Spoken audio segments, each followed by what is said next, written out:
Punchline, 18h-19h. Pierre de Villeneuve sur Europe 1. Débat animé entre Louis de Ragnel et Manas Shirali sur la succession politique en Iran. Manas Shirali, vous vouliez revenir sur ce que venait de dire Louis avant la publicité.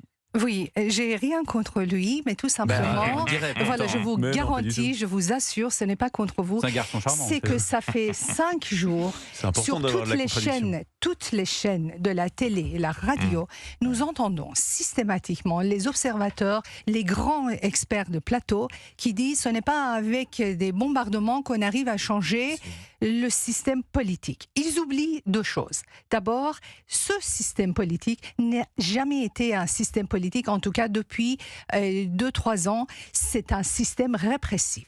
C'est un système militaire. Ça fait 50 ans qu'il est répressif. C'est-à-dire que depuis les Mahsa Amini, depuis la révolte de Mahsa Amini, depuis les exactions qu'ils ont fait dans les rues et dans les prisons, ils ne sont plus du tout un système politique. C'est un système militaire-répressif. Alors, et d'un. De deux, la société iranienne n'a jamais été une société cool, obéissante et soumise.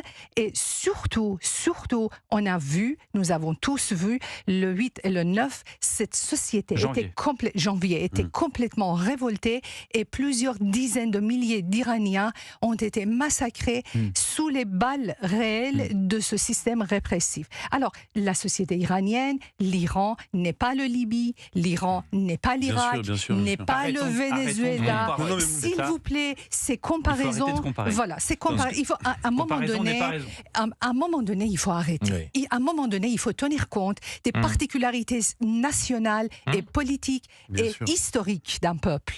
C'est un peuple révolté, c'est un peuple qui a la tradition de révolte depuis la fin du XVIIIe siècle. Ce peuple a été toujours dans la rue pour 2 centimes de plus de prix de sucre. Ce peuple, il faisait de révolution. Donc, on n'est pas en face d'un peuple calme et soumis. En plus, ce peuple, sans ou avec l'aide des Américains et des Israéliens, était déjà en train de se munir des armes nécessaires pour entrer dans la guerre civile contre la République islamique. Et qu'est-ce qu'on voit ? On voit 2 armées puissantes, 2 armées des plus puissantes du monde qui viennent en aide de ce peuple. On est ravis. Les Iraniens sont sur les toits. Les Iraniens sont en train d'applaudir ces 2 armées qui sont venues en leur aide. Et qu'est-ce qui se passe en France ? Alors, les Français qui n'arrêtent pas de dire « Ah non, mais ce n'est pas avec un bombardement qu'on arrive à changer le pays. » Mais ce pays était en train de changer. Non, mais là, c'est pas Louis de Ragnel que vous contredites. Attendez, je permets, c'est Emmanuel Macron. Parce que Emmanuel Macron, et on vient de l'entendre dans son allocution, a dit qu'à un moment donné, comme vous dites, il va falloir passer aux négociations. Et là, qu'est-ce que vous dites à Emmanuel Macron ? Je dirais, Monsieur Macron, ça fait 47 ans que je n'arrête pas de vous dire, avec les terroristes, on ne fait pas le profil bas, avec les terroristes, on ne négocie pas. Alors là, heureusement, Donald Trump l'a compris. Heureusement, Donald Trump a compris qu'avec ces terroristes qui sont à la tête de ce pays, on ne peut pas négocier. Et là, il ne négocie pas. Il est du droit international. Attendez, tout le monde est devenu... Exactement, je reprends l'expression... Voilà, je reprends l'expression de Maître Saber qui dit on est exactement dans la même période de Covid. Tout le monde était devenu spécialiste d'épidémiologie. Voilà. Alors là, tout le monde est devenu spécialiste de droit international, y compris Monsieur Macron. Alors on oublie que dans le droit international, il y a la responsabilité de protéger, qui a été votée par tous les pays de Nations Unies. La responsabilité de protéger. Ça veut dire un peuple qui se fait massacrer par ses dirigeants a le droit d'être protégé. Je ne travaille pas à l'ONU. Je suis d'accord avec vous. Et par ailleurs, la question du droit international, vous savez, le droit, c'est que ça évolue. Donc moi, j'ai aucun problème par rapport à ce que vous dites. Et je suis plutôt d'accord avec vous. Si vous voulez, si la finalité, c'est de renverser un régime qui oppresse son peuple, j'ai aucun état d'âme par rapport à ça. Donc on est d'accord. Moi, ce que je voulais simplement vous faire remarquer, je prétends absolument pas être spécialiste de l'Iran. Ce que je remarque, c'est que systématiquement, quand on veut faire tomber un régime, bombarder, frapper, c'est un moyen qui est très important, mais c'est pas une fin en soi. La finalité, et celle que vous cherchez, c'est une transition politique, c'est un changement de régime. Et aujourd'hui, moi je remarque certaines choses, je constate simplement, et je vous dis encore une fois, je ne suis pas un spécialiste, vous connaissez évidemment 1000 fois mieux votre pays que moi, je remarque que les États-Unis ont préservé un certain nombre de personnes, de dignitaires du régime iranien, et ils savent très bien où ils sont, donc ils les auraient neutralisés s'ils avaient voulu réellement les neutraliser. Et puis par ailleurs... Comme qui ? Vous avez le président iranien, alors vous me direz qu'il ne sert à rien, que c'est un pantin, mais de fait, c'est un interlocuteur privilégié. Ça reste institutionnellement quelqu'un qui a un poids en Iran. Deuxièmement, ce que je voulais vous faire remarquer, c'est que pour l'instant, personne n'évoque une solution politique. On ne sait pas ce que veut faire réellement Donald Trump. On sait que les Israéliens, et vous l'avez très bien dit tout à l'heure, eux disent très clairement, on veut un changement de régime, on veut les décapiter, on veut terminer le régime des mollahs. Et puis simplement, pour terminer, moi, ce que j'ai observé ces dernières années, et ça ne concerne pas que l'Iran, c'est que faire une ouverture de théâtre, ce qui s'est passé, c'est entre guillemets plutôt facile. La question, c'est comment est-ce qu'on en sort et quels sont les moyens que vont mettre en place les États-Unis pour forcer cette transition, s'ils le souhaitent, ce changement de régime, et ensuite partir en ayant la certitude que, selon les mots de la diplomatie américaine, le cancer ne reprenne pas en Iran. Alors, je voudrais, avant que vous répondiez, Manas Chirali, je voudrais qu'on écoute Vincent Hervouet, Signature Europe 1, spécialiste international, qui parlait également ce matin sur Europe 1 de la succession de Khamenei. Ils ont élu de nouveau Khamenei. Ah, ça c'est merveilleux. Et ils ont créé hier une théocratie héréditaire. Il a un pointillé autour du cou, c'est vrai, et il est en sursis. Un pointillé autour du cou? Ben oui, parce qu'il va être décapité. Parce que les Israéliens, les Américains s'occupent à décapiter tout ce qui appartient au who's-who de la République islamique. Donc, il a une espérance de vie qui est assez réduite. Il a une espérance de vie qui est réduite, mais est-ce que, effectivement, pendant que les Iraniens, la population iranienne sait dont vous recevez les messages pratiquement quotidiennement, Manas Chirali espère un changement de régime, un régime change, comme l'a dit d'ailleurs Donald Trump.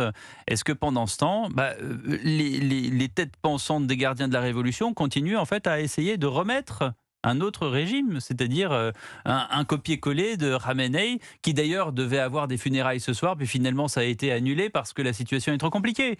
Comment est-ce que vous voulez avancer dans cette situation-là? Alors, je vous trouve très gentil de dire tête pensante. Ils ne sont ni tête ni pensantes. Donc, voilà, ce sont des criminels contre l'humanité. La seule chose qu'ils savent faire... dirigeants, si vous voulez. Aujourd'hui, c'est les dirigeants iraniens.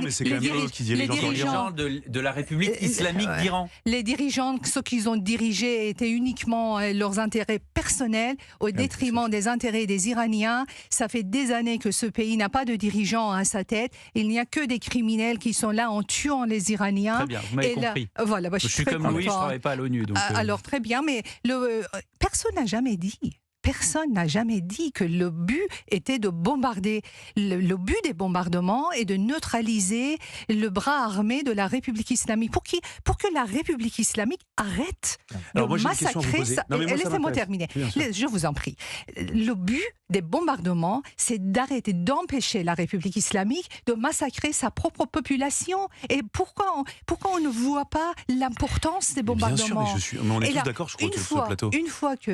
Une fois que la République islamique serait complètement incapable de massacrer les Iraniens, ils vont sortir dans les rues, ils vont reprendre les points décisifs de leur pays et ils sont déjà très organisés, ils savent qui est leur leader. Qui est leur leader? Ils ont choisi le prince Pahlavi pour assurer... Tout le monde? Il y a un consensus autour de ce prince de la part de tous ceux avec qui je suis en relation, même ceux qui le critiquaient 15 jours avant les événements de 9 et de 8 janvier dernier. Qu'est-ce que vous répondez à Donald Trump qui dit on a pensé à lui, mais finalement on préférait quelqu'un de l'intérieur? Malgré tout le respect que je dois à Donald Trump, ce n'est pas à lui de décider qui va devenir le dirigeant de l'Iran. Il a dit la même chose. Il a dit ce sont les Iraniens qui devront choisir. Tout à fait. Moi je pense que par rapport aux échos que j'ai sur mon réseau, je vois que les Iraniens, ils ont fait un consensus, on les a entendus dans les rues,